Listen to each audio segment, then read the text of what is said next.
السلام علیکم، میں وسیم احمد ایڈوکیٹ آج آپ کے سامنے ایک بہت ہی حساس موضوع کے اوپر بات کرنے آیا ہوں۔ وہ موضوع ہے جو آج کل میڈیا ٹی وی کی ڈیبیٹ کی زینت بنا ہوا ہے، اس پہ ڈیبیٹ ہو رہی ہے اور لوگ اپنے وچار ومرش اس کے اوپر دے رہے ہیں، کچھ اس کے حق میں ہیں، کچھ اس کے مخالفت میں ہیں۔ میں آج اسی موضوع کے اوپر جس کا نام ہے حجاب یا پردہ، اس کے اوپر میں آپ کے سامنے گفتگو کرنا چاہتا ہوں۔ آج کی میری گفتگو دونوں لحاظ سے ہوگی، انسانی لحاظ سے بھی ہوگی اور قانونی لحاظ سے بھی ہوگی۔ تو جس طرح سے کہا جا رہا ہے کہ پردہ کیا ہے، سوال کیا جاتا ہے پردہ کیا ہے، تو اس کو ہم عام بھاشا میں عربی بھاشا میں حجاب کہتے ہیں، اردو بھاشا میں پردہ کہتے ہیں اور ہندی بھاشا میں اس کو گھونگھٹ کے نام سے آپ سمجھ سکتے ہیں۔ ہم آج کل دیکھتے ہیں، ہم جب بھی دیکھتے ہیں اپنے آس پڑوس میں، تو ہماری مائیں، ہماری بہنیں، چاہے وہ کسی گھر کی ہوں، ہماری بیٹیاں، وہ پردے کا بڑا اہتمام کرتی ہیں۔ جب غیر مرد ان کے سامنے آتا ہے تو وہ اپنے آپ کو گھونگھٹ میں چھپا لیتی ہیں اور وہ ایسا کر کے ایک سنکیت دیتی ہیں۔ وہ یہ بتانا چاہتی ہیں کہ آپ کی نگاہوں سے زیادہ ہماری عزت، ہماری عفت، ہماری آبرو یہ زیادہ امپورٹنٹ ہے، تو وہ ہم سے پردہ کر لیتی ہیں۔ اب سوال یہ ہے کہ اس پردے کی ضرورت کیا ہے؟ بھئی آپ دیکھیے، وہ بچی یا وہ بچہ جو بچپن سے بڑا ہوتا ہے، بلوغت کی طرف چلتا ہے، جوانی کی طرف بڑھتا ہے، تو اسے کوئی نہیں سکھاتا ہے کپڑے پہننا اور اپنی عصمت، اپنی عفت، اپنی آبرو کو ڈھانکنے کے بارے میں، بلکہ اس کے اندر کی ایک شرم و حیا ہے، وہ اس کو سکھا دیتی ہے۔ اسلام مذہب میں تو شرم و حیا ایمان کا حصہ ہے، آدھا ایمان قرار دیا گیا ہے۔ الحیاء من الایمان، حیا ایمان میں سے ہے، یا حیا ایمان کا آدھا حصہ، نصف من الایمان۔ تو اس بچے کو اس کے اندر بیٹھی ہوئی جو جبلت ہے، وہ اس کو اس بات پہ مجبور کرتی ہے کہ اپنے جسم کے حصوں کی حفاظت کی جائے، اسے برہنہ نہ کیا جائے، اسے نہ کھولا جائے۔ اور ہمارے سامنے جو لوگ آ رہے ہیں، ہم ان سے اپنے آپ کی حفاظت کر رہے ہیں۔ تو اپنی عزت کی، اپنی آبرو کی حفاظت کرنے کے لیے ہمیں پردے کی ضرورت پڑتی ہے۔ ہماری بیٹی کو ضرورت پڑتی ہے، ہماری ماں کو ضرورت پڑتی ہے، ہماری بہن کو ضرورت پڑتی ہے، اور وہ بچی یا بچہ بے ساختہ خود بھی جو ہے پردہ کرتا ہے۔ یہ اس لیے پردے کی ضرورت ہے، بھئی عفت کو بچانا ہے، اپنی آبرو کو بچانا ہے۔ ظاہر ہے اللہ تعالیٰ نے یا اوپر والے نے یا بنانے والے نے انسانوں کے اندر شرم و حیا رکھی ہے، جانوروں میں نہیں رکھی ہے۔ اب کوئی انسان جانور بننا چاہے تو یہ اس کی مرضی ہے، باقی اللہ تعالیٰ تو یہ چاہتا ہے کہ انسان کے اندر جو ہم نے شرم و حیا رکھی ہے وہ اس کا پابند رہے۔ اس میں مذہب کا کوئی اینگل ہی نہیں ہے۔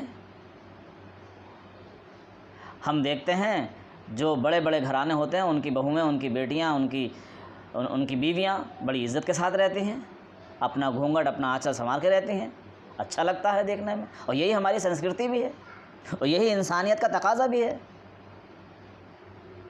بھئی آپ انسان ہیں، آپ کے اندر شرم و حیا ہے، اللہ تعالیٰ نے آپ کے جسم کی ساخت کچھ اس انداز سے بنائی ہے، اس کو چھپایا جائے گا، اس لیے آپ پردہ کریں گے۔ اب سوال یہ پیدا ہوتا ہے کہ پردہ شروع کب سے ہوا؟ ہم تو کہیں گے جب سے اس دنیا پہ، اس دھرتی پہ انسان آیا، پردہ تب سے شروع ہوا۔ بیچ میں لوگوں نے جو ہے اس کو ہٹانے کی کوشش کی، اور کچھ سماج سدھارک آئے، انہوں نے اس کو بنانے کی کوشش کی، اس کو دوبارہ امپلیمنٹ کرنے کی کوشش کی۔ ملک عزیز ہندوستان کے اندر بھی پردے کے تعلق سے، مذہب اسلام کی آمد سے پہلے پردے کے تعلق سے بہت سارے مت وچار پائے جاتے ہیں۔ یہ پایا جاتا ہے، کچھ لوگوں کا ماننا ہے کہ یہاں پردہ نہیں تھا، کچھ دوسرے لوگوں کا ماننا ہے یہاں پردہ پہلے سے ہی تھا، اور میں مانتا ہوں کہ یہاں پردہ پہلے سے ہی تھا۔ بعد میں اسلام مذہب آیا، یہ مسلمان ہندوستان میں آئے، تو ہندوستان میں آ کے قرآن کی آیت نہیں اتری تھی، وہ پہلے سے موجود تھی۔ محمد عربی صلی اللہ علیہ وسلم پہ قرآن کریم کی آیت اتری تھی، اور اللہ نے پیارے نبی سے یہ فرمایا تھا، پروفٹ محمد سے یہ فرمایا تھا کہ یا ایھا النبی قل لازواجک و بناتک و نساء المؤمنین یدنین علیہن من جلابیبہن ذالک ادنی ان یعرفن فلا یؤذین وکان اللہ غفورا رحیما، او کما قال اللہ تعالیٰ فی کتابہ الکریم۔ کہیں نبی آپ اپنی بیویوں سے، اپنی بچیوں سے، اپنی مسلمانوں کی عورتوں سے یہ کہہ دیجیے کہ وہ پردہ کریں۔ سورہ نساء اللہ کے رسول نے صحابیات کو، اپنی بیٹیوں کو، صحابیوں کی بیٹیوں کو، سبوں کو یہی ارشاد فرمایا کہ پردہ کریں، پردے سے رہا کریں۔ تو اسلام مذہب نے تو اس کو امپلیمنٹ کیا، لیکن ہندوستان کے اندر جب ہم وہ واقعہ، وہ گھٹنا پڑھتے ہیں جب راون جو ہے ماتا سیتا کو کا ہرڑ کر کے لے گیا تھا لنکا کو، اور ان کی کھوج کرنے، ان کو تلاشنے، ان کو واپس لانے کے لیے لکشمن جی، رام جی اور ہنومان جی جاتے ہیں، تو سیتا ماتا بڑی چالاک تھیں، جب جا رہی تھیں تو راستے میں اپنی کچھ نہ کچھ وستویں پھینکتی چلی جا رہی تھیں، کہیں چپل پھینک دی، کہیں چوڑی پھینک دی، کہیں کوئی کپڑا پھینک دیا، نتنی پھینک دی۔ تلاش کرتے کرتے ہنومان جو کو چپل میری دکھایا، لکشمن جو یہ کیا، میری بھابھی کی چپل ہے، یہ میری بھابھی کے جو ہے کپڑا ہے، یہ وہ ہے، یہ وہ ہے۔ لیکن جب انت میں نتھنی ناک والی جب آئی تھی تو شری لکشمن جی نے جو ہے پہچاننے سے انکار کر دیا کہ یہ مجھے نہیں پتا کس کی ہے۔ ہنومان جی نے کہا سب چیز پہچان رہے ہو، بس یہ نہیں پہچان پا رہے ہو، ایسا کیسے؟ لکشمن جی نے کہا کہ بھئی ایسا اس وجہ سے کہ میں نے آج تک اپنی بھابھی کا چہرہ نہیں دیکھا ہے۔ تو چہرہ نہیں دیکھا کا مطلب کیا ہے؟ یہی نا کہ نظر چہرے پر نہیں ڈالی، ان کو تاڑا نہیں، دیکھا نہیں۔ یہی بات قرآن کریم نے بھی کہی ہے کہ ان مومنوں سے کہہ دیجئے کہ یہ اپنی نظروں کو نیچا رکھیں۔ اب یہ نظروں کو نیچا رکھنے میں کیا فلسفہ ہے، کیا بات پوشیدہ ہے، یہ میں بتاؤں گا آپ کو بعد میں بھی اسی ویڈیو میں۔ فی الحال تو یہ بات ہے کہ ہمارے ملک ہندوستان میں بہت پہلے سے جو ہے پردہ چلا آ رہا ہے۔ اسلام مذہب جب مسلمان ہندوستان میں آتے ہیں تو ساتھ ساتھ میں ان کے یہ بھی چلا آتا ہے۔ اب مسلمانوں میں یہ پردہ ہے۔ اب سوال یہ ہے کہ کیا پردہ کسی انسان کی انفرادی زندگی میں ترقی میں حائل ہے، یا کسی ملک کی ترقی میں پردہ حائل ہے یا رکاوٹ ہے؟ سوال یہ پیدا ہوتا ہے۔ اب ہم یہاں سے دیکھیں، میرا جواب بالکل سیدھا ہے کہ پردہ کسی بھی انسان کی انفرادی ترقی میں، اجتماعی ترقی میں اور ملک کی ترقی میں، سوسائٹی کی ترقی میں کبھی بھی رکاوٹ نہیں بنا ہے۔ میں آپ کو اس کے پروف دے سکتا ہوں۔ میں آپ کو اولین دور میں لے کر چلتا ہوں۔ میں آپ کے سامنے دنیا کی سب سے مہذب، سب سے ترقی یافتہ قوم کے بارے میں، یونان کے بارے میں بتانا چاہتا ہوں۔ جب تک یونان میں عورتوں کو عزت کا مقام حاصل تھا، وہ اپنے گھروں میں رہتی تھیں، مردوں کا روم الگ، عورتوں کے الگ روم ہوا کرتے تھے، اور عورت اپنے بچوں، چھوٹے بچوں، دوسری بیٹیاں کی پوری دیکھ ریکھ کرتی تھیں۔ اور جب عورت اپنے گھر کی ملکہ ہوا کرتی تھی، گھر کی ملکہ ہوا کرتی تھی، تو اس یونان نے پوری دنیا میں نام کمایا، اس یونان نے پوری دنیا میں ترقی کی۔ اور آج بھی جو ہمیں کتابیں پڑھائی جاتی ہیں، کسی ترقی کے بارے میں بتایا جاتا ہے، تو وہ یونان کی ترقی کو پہلے بتایا جاتا ہے۔ لیکن دھیرے دھیرے جب یونان کے اندر کچھ لوگوں نے آواز اٹھائی، وہی الزام جو آج لگایا جاتا ہے مذہب اسلام کے اوپر کہ یہ اپنی عورتوں کو دبا کے رکھتے ہیں، کچل کے رکھتے ہیں، قید رکھتے ہیں، انہیں بند رکھتے ہیں، انہیں آزاد نہیں کرتے، انہیں آزادی نہیں دیتے، یہی الزام یونان کے لوگوں پر بھی لگے تھے۔ اور جب عورتیں باہر نکلیں تو آپ نے دیکھا کہ پھر کیا تماشا ہوا، پھر عورت مردوں کے سامنے ناچتی ہوئی نظر آئی۔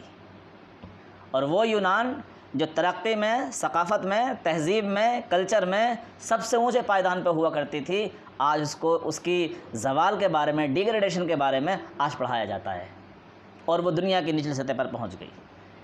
اسی طریقے سے دوسرا جو سیکنڈ سب سے بڑا ملک تھا، ترقی یافتہ ملک تھا، وہ روم تھا، رومن امپائر تھا۔ وہاں جب تک عورتوں کو عزت کا مقام حاصل تھا، جب تک وہ گھروں میں تھیں، جب تک وہ اپنے گھر کی بادشاہ تھیں، جب تک مرد اور زن کا اختلاط، ان کا ملنا، ان کا ملن کی صرف واحد وجہ نکاح ہوتی تھی، اور نکاح کے بغیر مرد اور عورت کا ملنا محال تھا، اس وقت روم نے بہت ترقی کی تھی۔ روم بہت آگے تھا، ثقافت میں بھی، تہذیب میں بھی۔ لیکن پھر وہی لوگ جو آج اسلام پہ الزام لگاتے ہیں، وہی سیم الزام جب ان پہ لگائے گئے، اور جب عورت گھر سے باہر نکلی تو پھر آپ نے دیکھا کہ روم کی اینٹ سے اینٹ بج گئی۔ پھر وہ ترقی کے بجائے تنزلی میں آ گیا، انحطاط پذیر ہو گیا، اور دنیا میں دوسری ثقافت، دوسری تہذیب، دوسری سویلائزیشن، دوسری سبھیتا جو ڈیمولش ہوئی وہ روم کی تھی۔ اس سے برا حال مسیحی یورپ کا تھا۔ یورپ بہت ترقی یافتہ تھا، لیکن جب یورپ کے اندر عورت کو آزاد چھوڑا گیا، جیسا کہ آج کے بارے میں کہا جاتا ہے، اور وہ جب گھر سے باہر اس نے اپنا قدم نکالا، جب معاشرت و معیشت میں اس نے اپنا دخل دیا، تو وہ ریانیت بڑھی، وہ فحاشی بڑھی کہ آپ کو میں ایک مثال سے بس سمجھاتا ہوں کہ ایک عورت کے 22 شوہر ہو چکے تھے، اور 22ویں شوہر کی 32 بیویاں ہو چکی تھیں۔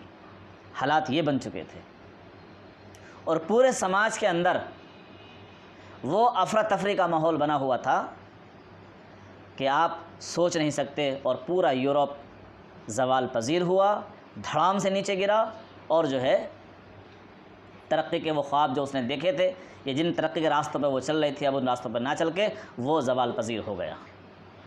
آج بھی کوئی بھی ملک پردے کی وجہ سے ڈی گریڈ نہیں ہو سکتا۔ اگر یہ الزام لگایا جانا کوئی چاہے تو لگا دے، اس کا حق ہے الزام لگانا، لیکن میں ببانگ دہر یہ بات کہہ رہا ہوں، بڑے وثوق سے اس بات کو کہہ رہا ہوں کہ پردہ کبھی بھی کسی ملک کی، کسی انسان کی انفرادی ترقی میں حائل نہیں ہوتا، رکاوٹ نہیں بنتا۔ اب سوال یہ ہے کہ اس پردے کی مخالفت پھر کی کیوں جاتی ہے؟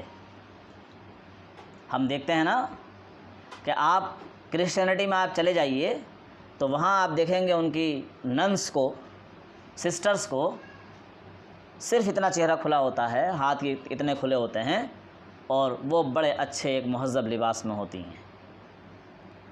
آپ مسلمانوں میں آ جائیے، آپ ہندو بھائیوں میں آ جائیے،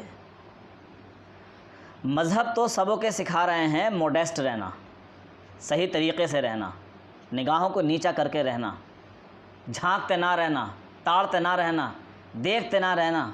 دیکھ رہے ہیں، چھوڑ کے آ رہے ہیں وہاں تک آنکھوں سے، کون جا رہا ہے، پیچھے پڑے ہوئے ہیں اس کے۔ ان سب سے منع کیا گیا ہے۔ اب یہ سوال کہ بھائی کون لوگ مخالفت کر رہے ہیں پردے کی، بہت کلیئر اور کٹ جواب ہے، بہت کلیئر جواب ہے، صاف شفاف جواب ہے۔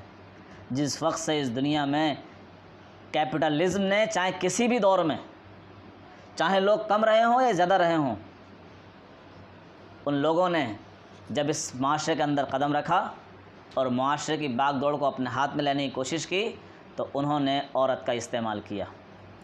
اگر آج پردہ لازم قرار دے دیا جائے، عورت سے کہا جائے کہ آپ موڈیسٹ ہو کے رہیے، بہن سے کہا جائے آپ موڈیسٹ ہو کے رہیے، تہذیب کے دائرے میں رہیے، تو آپ دیکھ لیں فلم انڈسٹری بند ہو جائے گی، فیشن انڈسٹری بند ہو جائے گی، ریمپ انڈسٹری بند ہو جائے گی، سانگس انڈسٹری بند ہو جائے گی، کاسمیٹک انڈسٹری بند ہو جائے گی، اور اس سے بھی بڑی پورن انڈسٹری بند ہو جائے گی، جہاں بلینس ڈالر کا جو ہے ویاپار کیا جاتا ہے۔ مجھے تو حیرت ہوتی ہے کہ مردوں کے شیو کو کرنے کی مشین کو عورت ایڈورٹائزمنٹ کر رہی ہے، اسے بے پردہ لا کے وہاں کھڑا کر دیا، مارکیٹ میں لا کے اسے کھڑا کر دیا۔ اس کا مطلب یہ کوئی ہے کہ جو ہے ترقی میں رکاوٹ ہے؟ نہیں، بلکہ یہ عورت کے ساتھ میں غلط کیا جا رہا ہے۔ اب بہت ساری وومنس، بہت ساری عورتیں جو عورتوں کی تحریک چلاتی ہیں، وہ میری مرضی، میرا جسم میری مرضی۔ ہاں ٹھیک ہے، آپ کی مرضی۔ انڈیا ایک آزاد ملک ہے، یہاں فنڈامنٹل رائٹس ہیں۔ اگر آپ کو برہنہ رہنے کی آزادی ہے تو مجھے، میری بہن کو، میری بیٹی کو، میری ماں کو پردہ کرنے کی بھی پوری آزادی ہے۔ اور جب آپ کسی کی آزادی پر حملہ کرتے ہو، جب ان کے فنڈامنٹل رائٹس پہ آپ حملہ کرتے ہو، تو اس کے عوض میں بے چینیاں بڑھتی ہیں، اور کئی دفعہ تو نتائج پازیٹیو میں آنا شروع ہو جاتے ہیں۔ اس لیے ایک زمانے سے پردے کی مخالفت ہو رہی ہے، ٹی ویوں کے ذریعے سے کرائی جا رہی ہے، لیکن پردہ ہماری نظر میں ایک حیادار ماں، بہن، بیٹی کے لیے اتنا ہی ضروری ہے جتنا ایک سولجر کے لیے سیکورٹی جیکٹ ضروری ہے۔ پردہ ہمارے لیے، ہماری بہن بیٹی کے لیے اتنا ہی ضروری ہے جتنا کانچ کے گلاس کو سیف کرنے کے لیے آس پاس جو اس کے لگایا جاتا ہے تھرماکول، اتنا ضروری، جتنا تھرماکول ضروری اتنا ہمارے لیے پردہ ضروری ہے۔ جتنا ایک پھول کے کھلنے سے پہلے ایک بڈس کا ہونا ضروری، اس کے کور کا ہونا ضروری، اتنا پردہ ہماری بہن، ہماری بیٹی، ہماری سوسائٹی کے لیے ضروری۔ جتنی حفاظت ہمارے لیے ہمارے سونے، چاندی، گولڈ اس کی، اس سے زیادہ قیمتی شے ہمارے لیے ہماری ماں، ہماری بہن، ہماری بیٹی ہے۔ ہمیں اس کی حفاظت کرنی ہے، اور حفاظت کا ایک ماتر طریقہ یہ ہے کہ آپ پردے کا سسٹم لاگو کیجئے۔ کیا برائی ہے اس میں؟ کیا برائی ہے اس میں؟ یہ پردہ تو ہر ماں، ہر بیٹی، ہر بہن کے لیے لازم ہو جائے تو آپ دیکھیں گے کہ سماج کے اندر سے بہت سے کرائم خود سے خود ختم ہو جائیں گے۔ شروع میں نے جو قرآن کریم کی آیت پڑھی تھی، اس میں یہی بات کی گئی تھی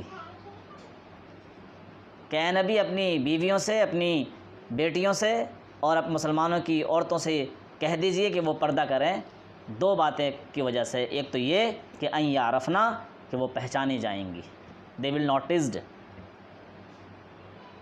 وہ پہچانی جائیں گی، ان کی پہچان ہو جائے گی، یہ پہچان ہو جائے گی کہ یہ ایک معزز، شریف اور اچھی قسم کی بہن بیٹی ہے، ایک موڈسٹ لیڈی ہے یہ۔ اور دوسری یہ فلا یوزینا، یہ کہ وہ تکلیف سے دور رہیں گی۔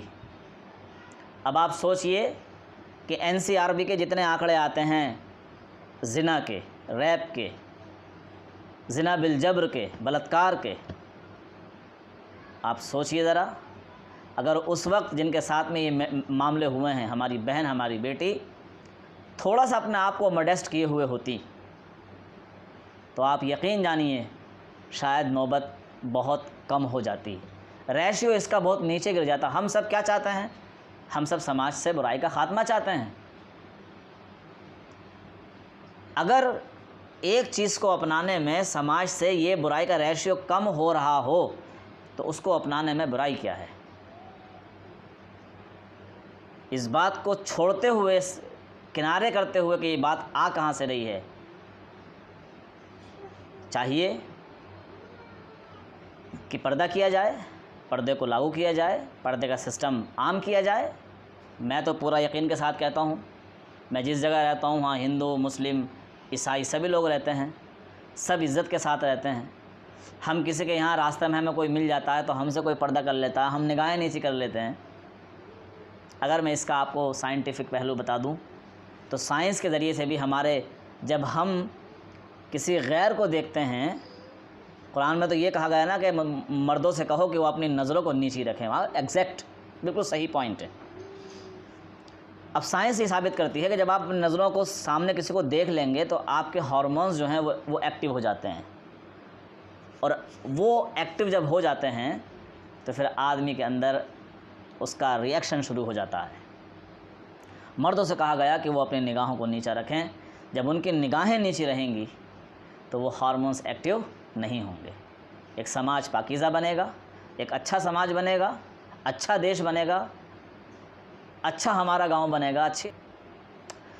اس لیے پردہ ضروری ہے. تو جو لوگ باعزت ہیں، باوقار ہیں، عزت سے رہنا چاہتے ہیں، ان کو چاہیے کہ وہ پردہ کریں. ابھی ہزار باتیں ایسی ہیں جو میں آپ کے سامنے کر سکتا ہوں. دعا کرتا ہوں کہ جو باتیں میں نے کہی ہیں وہ اگر صحیح ہوں تو اس پر عمل کرنے کی توفیق عطا فرمائے اللہ تعالیٰ، اور اگر باتیں جو ہیں میری غلط ہوں تو آپ کے ذہن سے بھی نکال دے. مذہب اسلام بہت سیدھا سچا اچھا مذہب ہے. دین مذہب کے اندر کوئی زور زبردستی نہیں ہے.